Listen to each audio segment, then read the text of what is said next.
इस उदयपुर के जिलों के नगरी में उसका इलाज हुआ है और बहुत ही तंदुरुस्त और चुस्त दुरुस्त पेशेंट आया है आपके सामने। इसके आगे मैं रिक्वेस्ट करूंगा, पहले तो thank you so much doctor Amitendu, दो शब्द कहें पूरे केस पर। आपके जरिए ये जो कहानी है वो लोगों तक पहुंचे, क्योंकि आप खुद ही एक स्टोरी टेलर हो, तो मैं चाहता हूँ ये स्टोरी आपके साथ शेयर करें। तो ये जो कहानी है, ये हमारा जो मरीज है मिस्टर भूपेंद्र सिंह, ये गुवाहाटी से बिलोंग करते हैं। गुवाहाटी में ऑल इंडिया रेडियो में ये कार्यरत है। तो 2016 में इनका हाथ और पैरों में दिक्कत चालू हुआ, बोलने में दिक्कत चालू हुआ, तो उनको गुवाहाटी में इलाज किया गया। जांचे के बाद पता लगा कि ब्रेन के अंदर में एक अहम वाला हिस्सा जहाँ से हमारा बोलना, हमारा हाथ पैर का चालू रखना, वो सारी चीज जहाँ से कंट्रोल होता है, वहीं पे एक गठान दिखा गया। और वो गठान को जो निदान था वो था निकालना। तो गुवाहाटी में कई सारे न्यूरोसर्जन जो देखे थे, उन्होंने बताया कि ये तो निकाल सकते हैं, लेकिन निकालने के टाइम में बहुत ज़्यादा ब्लीडिंग हो सकता है, या मरीज का बोलना परमानेंटली बंद हो सकता है और हाथ पैर में परमानेंटली लकवा आ सकता है। तो ये सुन के मरीज का दिल में बहुत ज़्यादा घबराहट हुआ, तो उन्होंने कहा कि मैं बाहर जाके दूसरा कोई जगह से ओपिनियन लेते हैं। तो ऐसे करके वो दक्षिण भारत में पहुंचे। दक्षिण भारत में बैंगलोर में पहुंचे। बैंगलोर में बहुत बड़ा सा एक करीबन 1000 बेड का एक हॉस्पिटल में पहुंचे, तो वहाँ पे उनका इलाज चालू हुआ। तो वहाँ पे ऑपरेशन के दौरान ये पता लगा कि ट्यूमर इतना खतरनाक ब्लीडिंग कर रहा था कि ऑपरेशन बीच में ही रोकना पड़ा। और रोकने के बाद उनको कहा गया कि ये ऑपरेशन अभी मुमकिन नहीं है, क्योंकि ये आपको पैरालिसिस भी दे सकता है, बोलना भी बन सकता है, और कभी कभी परमानेंट कोमा में आप जा सकते हो। तो लेकिन उन्होंने क्या किया था, उन्होंने ट्यूमर का एक हिस्सा निकाल के बायोप्सी के लिए भेज दिया था, जिसमें पता लगा ये ट्यूमर कोई कैंसर रिलेटेड ट्यूमर नहीं है, ये एक बिनाइन ट्यूमर है। लेकिन इनका लोकेशन मुझे मार दी उनका ये है ना। तो फिर हमने पेशेंट को समझाया, जैसे हमने बारीकी से उस इन्वेस्टिगेशन किया, एमआरआई को देखा, तो हमें पता कि बीच वाला हिस्सा है जहाँ पे मेन खून की सारे नली बैठे हुए हैं, उस जगह को हम अल्ट्रासाउंड के जरिए उसको पिघल सकते हैं। और पिघलने के बाद जैसे हम ट्यूमर निकालते जाते हैं, जैसे खून के जो प्रवाह चालू होता है, बहुत ज्यादा ब्लीडिंग होता है, तो और एक चीज होता है जिसको हम कहते हैं फ्लोसिंग। एक इंजेक्शन ऐसे लिक्विड के जरिए जैसे वहाँ पे लोकली हम अप्लाई करते हैं, वो अपने आप चीजों को बंद कर देते हैं। फिर हमारे लिए दूरबीन के सहारे देखना आसान हो जाता है कि कहाँ से वो ब्लीडिंग हो रहा है। तो ऐसे करते करते करते करते हमने उनका जो मेन बड़ा वाला जो क्वेश्चन था, जो दिमाग में बहुत ज्यादा दबाव डाल रहा था, ऐसे करके पूरे ट्यूमर को निकाल दिया। और निकालने के बाद अभी लगभग 10 दिन हो गया है। मरीज का जो भी कंडीशन है अभी बहुत बेहतर है, खुद चल पा रहे हैं, हल्का फुल्का सा सपोर्ट का जरूरत है, खुद बात कर पा रहा है, और कहीं भी कोई लक्षण नहीं। मैं एक बार आपके साथ ये वीडियो एक बार दिखाना चाहूँगा, जो स्कैन का वीडियो, स्कैन का जो पिक्चर है, पेशेंट अभी कैसे चल रहे हैं उसमें वीडियो। तो ये देखिए अभी मरीज खुद चल रहा है, ये कल का वीडियो है, और खुद हमारे हल्के से उनको पकड़ के रखा है बस, ताकि वो ना गिर जाए, बाकी खुद आराम से चल फिर पा रहे हैं। पैर में हल्का सा जो ऑपरेशन से पहले हल्का सा जो वीकनेस था वो है, उसमें रिकवरी आ रही है। खुद ही पहले तो खुद ही चल नहीं पा रहे थे, अभी बिल्कुल खुद चल पा रहे हैं। मरीज भी आने वाले हैं। ये देखिए, ये मरीज का पुराना ऑपरेशन का हिस्सा है, जहाँ पे ऑपरेशन किया गया था। ये वाला हिस्सा है, ये वाला हिस्से में ट्यूमर है, ये पूरी की पूरी ट्यूमर है। अभी दिमाग के अंदर का हिस्सा है, यहाँ पे ये बड़ी सी खून की नली है, जिसको हम सुपीरियर सेगमेंटल साइनस कहते हैं। दिमाग की मेन जो ये पूरा ट्यूमर निकालना संभव है। बीच में रोकना पड़ा, तो 2016 से 22 तक 8 साल का गैप हो गया। कैसे वो रिकवर हुआ, कैसे 8 साल का गैप? उन्होंने खुद ऑपरेशन नहीं कराया, ये डर के मारे कि उनका परमानेंट पैरालिसिस हो जाएगा और बोलना बंद हो जाएगा और कोमा में चले जाएगा। तो 8 साल का जो जर्नी था, उन्होंने खुद कई जगह से कंसल्ट किया है, गुवाहाटी में कंसल्ट किया, जैसे चेन्नई में कंसल्ट किया, बैंगलोर में कंसल्ट किया, तो सारे टाइम में उनको यही जवाब मिला, ये ट्यूमर तो हम निकाल सकते हैं, लेकिन निकालने के वक्त क्या होगा वो उसका गारंटी हम नहीं देते। नहीं, मेरा प्रश्न ये है कि जब 8 साल का तो मतलब ट्यूमर था तो जान नहीं जा सकती थी क्या? उनको कोई डर नहीं था क्या ऐसा कि बिल्कुल उनका डर था, उनका डर था। जब आप उनसे खुद ही मिलोगे बताएंगे कि ट्यूमर बिनाइन था ना।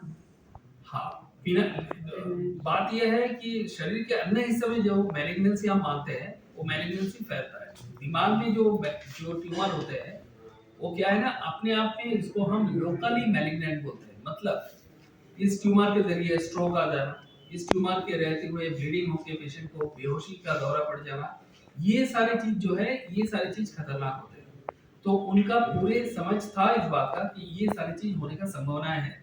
उनका कहना था कि अगर जब होगा तो होगा, लेकिन अगर हम ऑपरेशन करके उसको निकालने के वक्त अगर कुछ हो गया तो वो मुझे नहीं चाहिए। तो इसीलिए उनको इतना डर था कि ऑपरेशन के बाद अगर मैं अपाहिज हो गया तो मैं जिंदा रहना नहीं चाहता हूँ। दोनों जब हम ऑपरेशन के लिए जा भी रहे थे उसके पहले उनका यही रिक्वेस्ट था कि सर अगर आपको लगे कि ऑपरेशन के बाद मैं चल नहीं पाऊंगा, हाथ पैर काम नहीं करेगा, गूंगा बहरा जैसा रह जाऊंगा या कोमा में जाके वेंटिलेटर में रह जाऊंगा तो मेरे को मार देना। तो वो जो डर है 16 से लेके 24 तक, वो डर के मारे उन्होंने कहीं ऑपरेशन नहीं कराया। जब ऑपरेशन के लिए आए भी तभी उनका यही रिक्वेस्ट था कि अगर आपको लगता है ऐसा कुछ चीज होने का है तो आप मुझे ऑपरेशन मत करो। अगर ये ट्यूमर मैलिग्नेंट होता तो फिर थोड़े ना 16 से 24 तक बिल्कुल नहीं, बिल्कुल इसीलिए वो बिनाइन ट्यूमर है। बिनाइन। अगर ये मैलिग्नेंट होता तो 1 साल के अंदर ही उनका जान चला जाता, इतने साल तो जिंदा नहीं रहते। तो ये क्या ऐसा पहला केस है यहाँ पर? ये पहला केस इसलिए है, नहीं जॉन का या राजस्थान का? इस जोन का तो नहीं कह सकता हूँ पहला केस है या नहीं है, लेकिन मेरे जानकारी में जितना है कि ये ट्यूमर ऐसा ट्यूमर है जिसको निकालना बिल्कुल नामुमकिन था।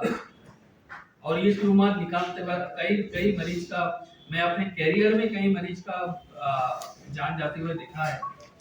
और ये इसलिए यूनिक है क्योंकि कोई नया टेक्नोलॉजी जो है जिसको हम कैविट्रल अल्ट्रासोनिक एस्पिरेटर बोलते हैं, उसके जो भारत में अभी उपलब्ध है उसके वजह से, और एक जो लिक्विड है जो आज से मान लीजिए 10 साल पहले वो लिक्विड अवेलेबल नहीं था, वो लिक्विड के जरिए उस जो जब खून के जो नली फट जाता है ना उसको रोकने के लिए वो लिक्विड का इस्तेमाल किया जाता है। वो लिक्विड अभी अवेलेबल है इंडिया में, जो पहले विदेश में हुआ करता था अभी इंडिया में भारत में अवेलेबल है।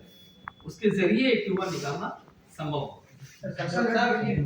और लेफ्ट ब्रेन जो है वो हमारा इलोक्वेंट कॉर्टेक्स बोला जाता है। मतलब हमारा ब्रेन का सबसे बड़ा जो मेन फंक्शनिंग एरिया है वो ये, जहाँ पे हमारा बोलना, हाथ पैर का काम करना, जो हमारा जो कॉन्शियसनेस है, सारी चीज वहीं से कंट्रोल होता है। और इसीलिए इस ट्यूमर को निकालने के लिए इतना टाइम लगा। मतलब मरीज भी इसीलिए डरे हुए थे, जो न्यूरोसर्जन इसका इलाज कर रहे थे उनका डरना भी जाए, मतलब इट इज पॉसिबल, ये था कि वो जाहिर था।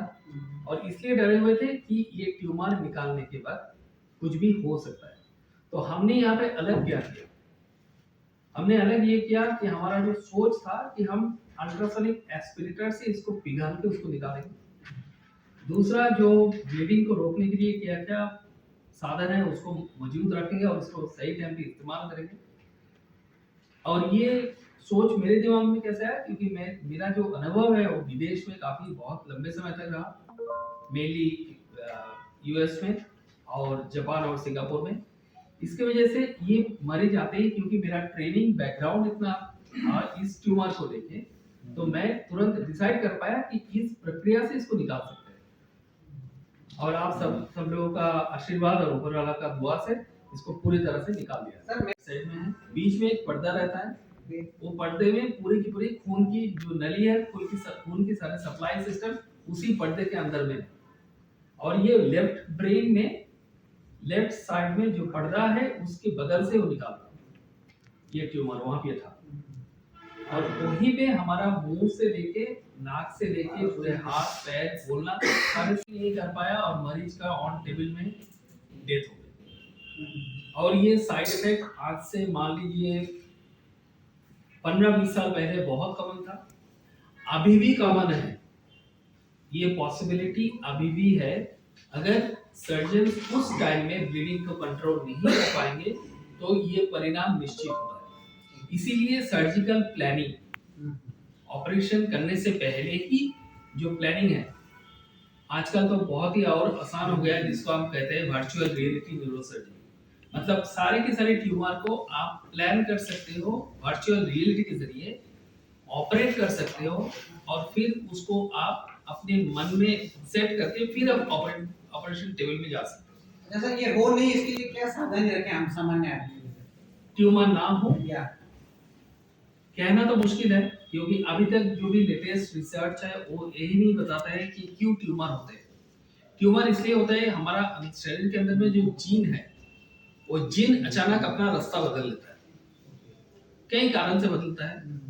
कभी भी बहुत ज्यादा फोन से बात करते करते जो इलेक्ट्रोमैग्नेटिक रेडिएशंस है उसके, लेकिन कोई भी चीज अभी तक ये कंफर्म नहीं है। कुछ खान पान से हो सकता है, कुछ जो लोग जो पेंटिंग का काम करते हैं, पेंट में एक चीज होता है जो नाक के जरिए जाके उसमें भी ब्रेन ट्यूमर पैदा कर सकता है। लेकिन क्या है कि ये अभी तक कंफर्म नहीं है कि किस चीज की वजह से ब्रेन ट्यूमर होते हैं। हम जानते हैं सेक्टर वही पे, तो मतलब ये दोनों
कि उसका जो 8 साल का समय निकला, तो क्या वर्किंग कंडीशन में रहे? हाँ हाँ बिल्कुल बिल्कुल वर्किंग कंडीशन में थे।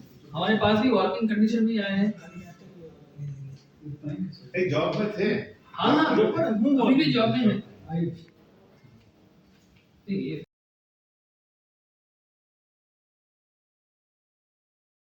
एक डेढ़ महीने में, एक डेढ़ महीने। एक्चुअली डायरेक्टली इनके साथ मेरा कांटेक्ट नहीं था, मेरे फ्रेंड के थ्रू से। आपके पास आने के बाद आपने रिसर्च किया? ये जिस दिन पहुंचे उसके अगले दिन हमने ओटी कर दिया। हाँ इन्होंने पहुंचा 11 तारीख को, 11 तारीख और 12 तारीख शाम को ओटी हो गया। इतने टाइम में आप पूरा रिसर्च कर लिया? आप जैसे ही सुरमा अच्छा। तो additional director general content operation any northeast region